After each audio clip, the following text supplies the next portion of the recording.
Shorthorn breed has a tremendous amount of tradition and is the oldest registered breed, beef breed in the United States. This association started in Chicago and then moved to Omaha and later moved to Kansas City. In 2015, the offices were relocated in the Kansas City area. They'd been in Omaha approximately 50, 60 years before that. In the 40s and the 50s, the Shorthorn cattle were the breed to be part of. They were the main breed. They were driving the industry. Over time, like other breeds come and go with popularities, it slipped away. And we're in a process right now of trying to regain that position, regain that acceptance level throughout the industry as much as possible through some rebranding. The main thing we have to offer is service to our membership, and our staff understands that we are here to service members and do what we can do for those members. And basically that's about all we have to sell as an association. So it's really important that we provide services to our membership. With membership booming, it's super exciting for me coming into a new organization.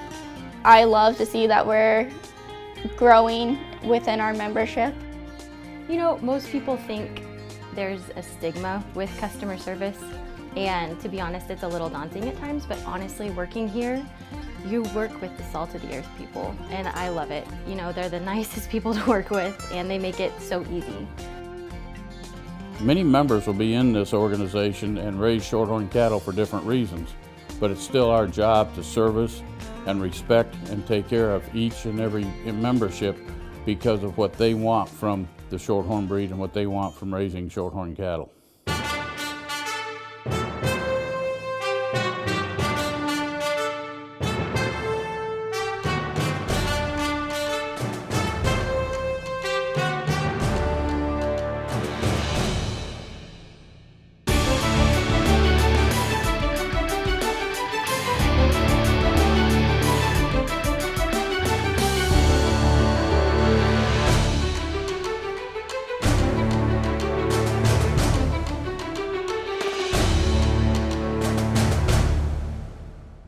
Hello and welcome to the American Rancher. I'm Pam Minick.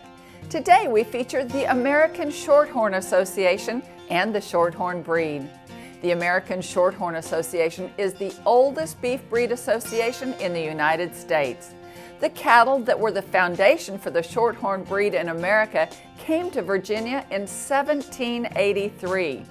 The first herd book in the U.S. was established in 1822. And the American Shorthorn Association was founded in 1872 in Chicago, Illinois. We'll learn more about the Shorthorn breed when the American Rancher continues. Stay with us.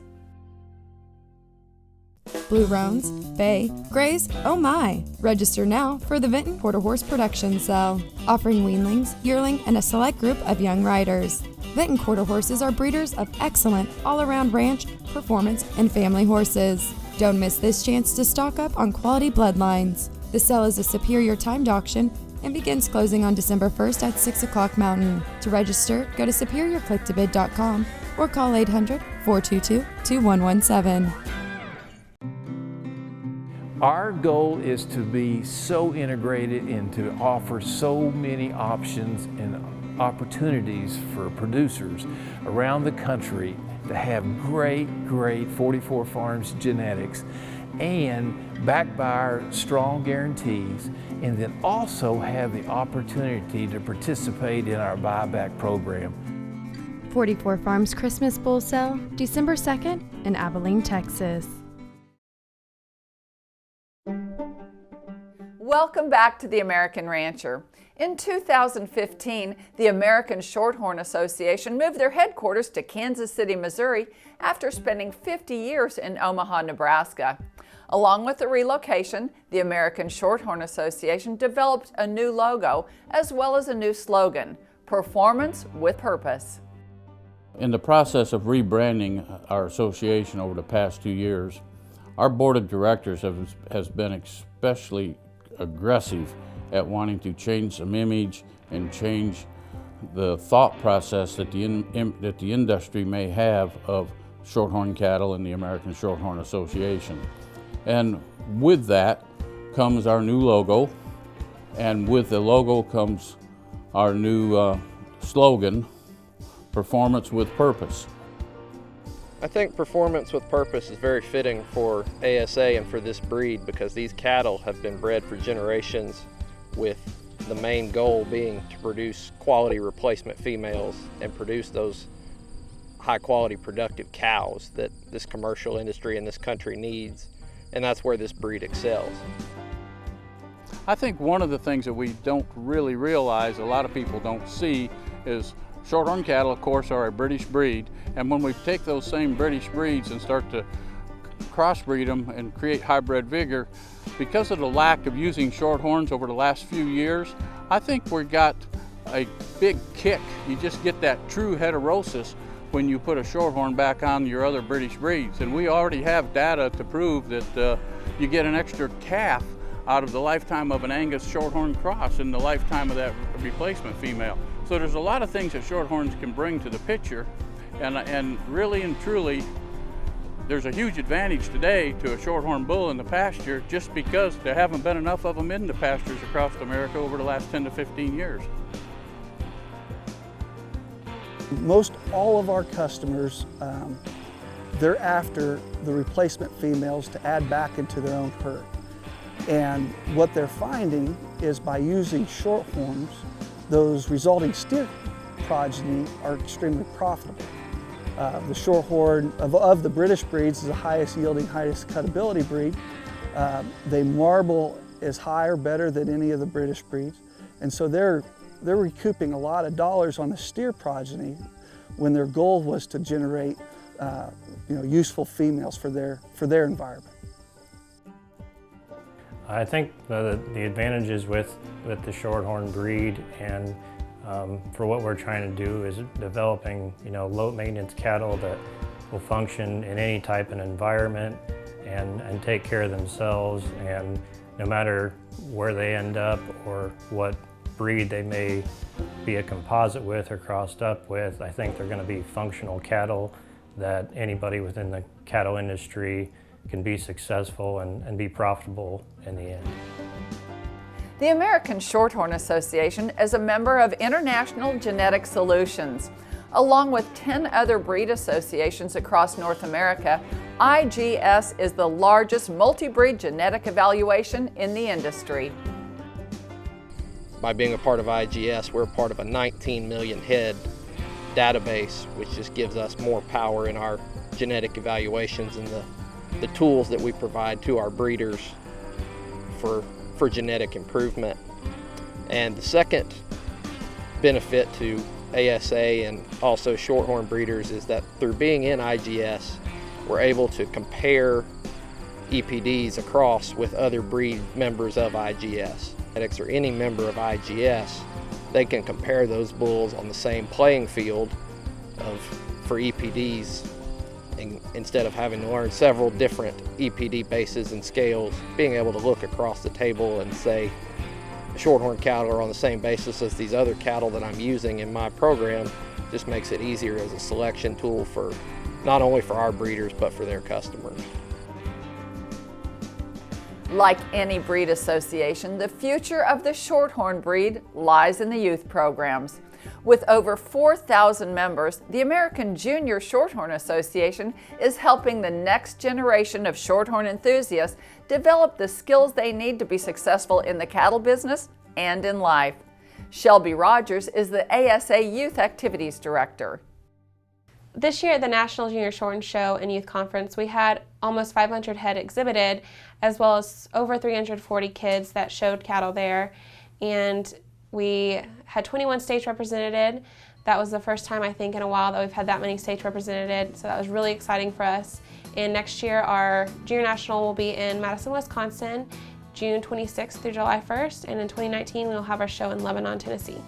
With this week-long event, the part of Youth Conference of our National Junior Shorthorn Show and Youth Conference, that really shows we have a big participation of these kids in all of these contests that are important, and it's not just the show ring. There's this other aspect of it that really shows the youth side of it and what they can get for their future. I feel the Shorthorns are a family-oriented breed. If you would go to some of the junior shows, we just had our Junior National, just unbelievable. The atmosphere, the people there, the kids. Not only are these kids learning life skills while in the show ring, but they're also learning skills that'll help them in the future for their careers one day that they get, and it really helps them develop themselves professionally that they may not have got otherwise. When they're considering, what they're doing with their life after they've shown cattle or participated in a junior program, hopefully, they will continue wanting to be involved in agriculture. And then when they start developing a herd of their own, I think it's a great opportunity for maybe them to go out and choose Shorthorns or Shorthorn Plus genetics to incorporate into their operation. There's just a lot of leadership opportunities. Maybe some kids are not necessarily that show oriented, but there's different contests and public speaking things that they can do just to gain a lot of valuable skills and things that will help them no matter what path they choose in their future. We have a junior program that's second to none. We strive at the Shorthorn Association to make our junior members be a part of our breed, because we know they're the future of our breed, and we want to keep them within our breed and have them grow with us. We've always been strong supporters of the junior program, just because we need them to lead in the future, and if we don't support American agriculture, it's going to get pretty small. So we're just big believers in it. Our junior board is consisted of 9 members from all different states, and they help to plan the junior nationals and do fundraising so that everything functions correctly. They make the big decisions for junior nationals, such as the show judges, showmanship judges. They help coordinate all the contests for junior nationals. They're each in charge of their own contest, whether it's beef cook-off or team marketing, team sales, whatever it is. They're in charge of that so that we can help junior nationals run smoother. They're really kind of the behind-the-scenes people that help make sure it's happening, and then when we get there, they're out there in the front, everyone sees them and what they're doing. They're really hard workers, and they do really well at making sure everything goes smoothly for junior nationals. Through our foundation, they offer about 12 scholarships for junior members that are awarded at junior nationals, and there's lots of different things that go into these scholarships. There's, it's membership and participation, and everything that they do really helps these kids, because we want to further their education, because we're trying to build the leaders of tomorrow for not only agriculture but the Shorthorn Association, because we really hope to bring those kids back once they're done, and we're hoping these scholarships will help them do that because of the foundation and everything they do. The Shorthorn Foundation recognizes the need to support the breed leaders of tomorrow. The foundation does so through sponsorship of the activities of the Youth Conference, as well as providing college scholarships to deserving recipients annually. When we return, we'll learn more about Shorthorn cattle in the commercial industry. Stay tuned. You're watching The American Rancher.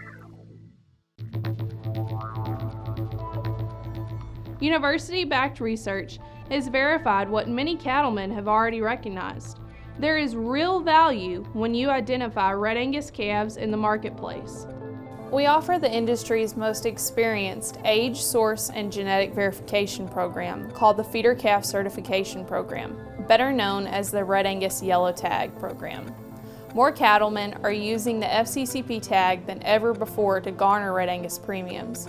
This past fiscal year, the program experienced an 18% growth increase compared to the previous year. This growth is really not surprising considering the tremendous return on investment that producers are experiencing with this no enrollment fee, 99-cent tag program. Those wearing the Red Angus FCCP yellow tag are identified as having at least 50% Red Angus bloodlines, which qualify them for Angus product lines, in addition to source and age verification. These calves are qualified by parentage, so that there is more to those calves than simply the color of their hide. The FCCP is the beef industry's most experienced genetic, source, and age process verified program. Alternatively, the Red Angus Association offers the Allied Access Tag, which carries the age and source verification benefits of the FCCP program without the genetic requirements. This program is designed for producers utilizing a planned crossbreeding program and has the same easy enrollment process as the Feeder Calf Certification Program. Both of these options are ways that the Red Angus Association continues to serve our commercial producers and help add value to their calf crop. Find out more information on our website at www.redangus.org.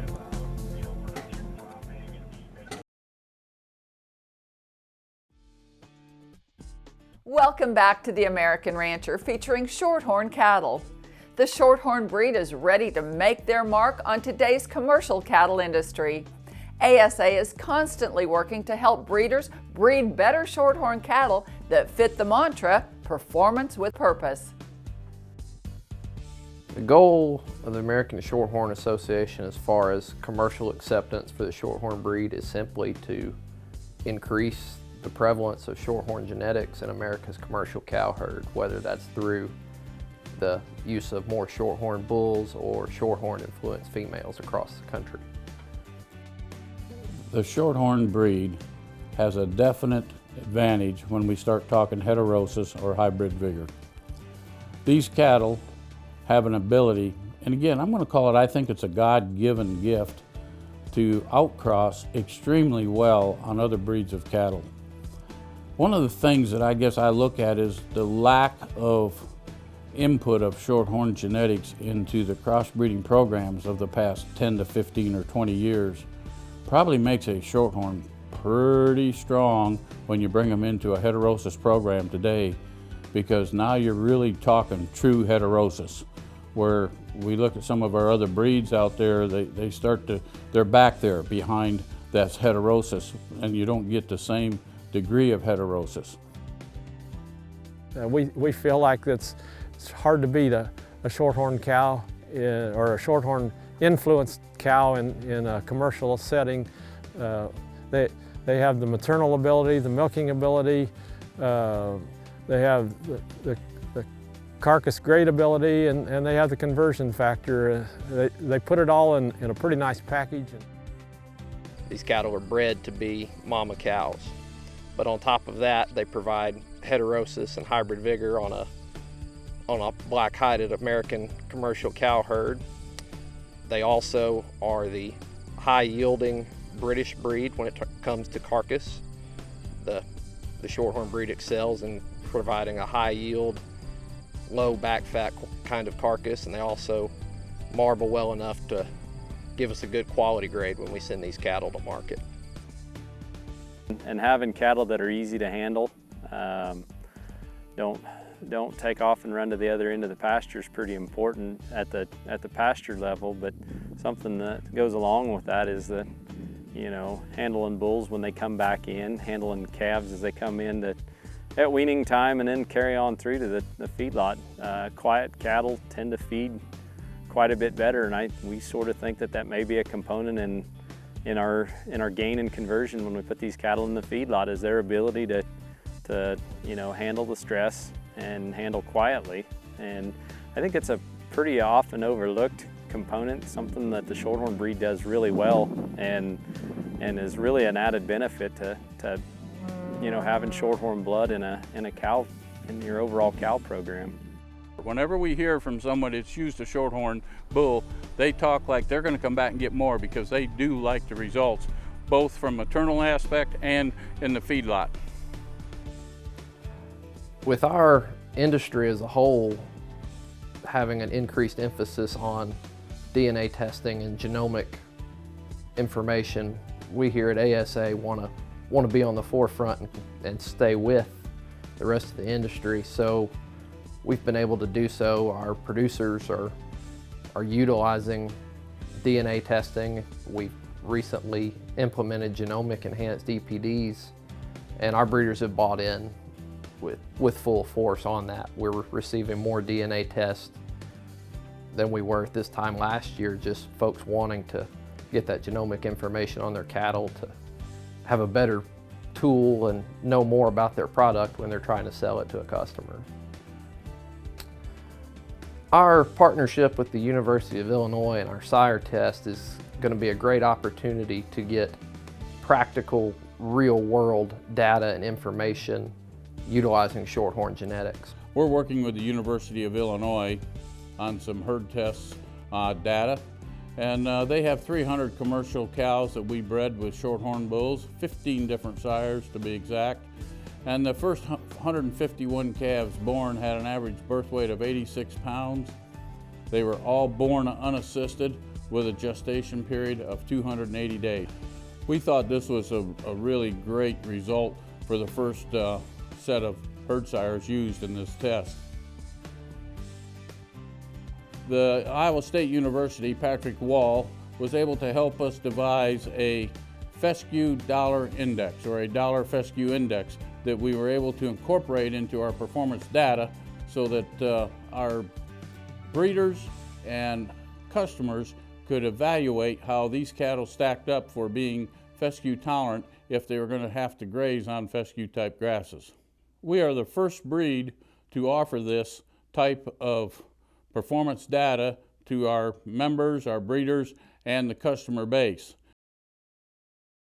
While the Shorthorns of yesteryear carried the reputation of being a show ring breed, today's Shorthorn show cattle emphasize the same traits as the most discriminating commercial bull buyer: structural soundness, functionality, and performance data.